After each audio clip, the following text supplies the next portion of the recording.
Hi friends, this is UBUNTU, and in this video I'm going to show you how to install obs-studio on your Linux box. I have already installed on my Windows machine and I am going to make a separate video for that.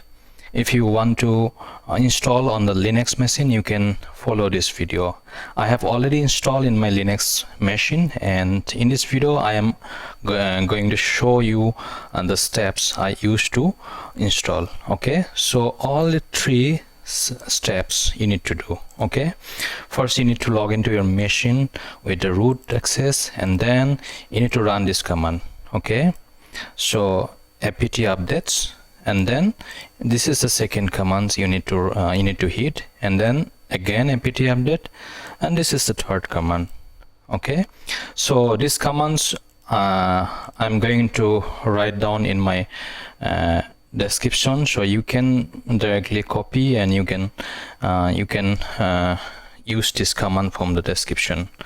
Okay, so this is my first video from this obs-studio. So this is my first video I'm recording and I'm testing, and in the next video I'm going to show you how to do the audio settings. Okay, so hope you enjoy this video. If you like this video, and then don't forget to subscribe my channel. Thank you.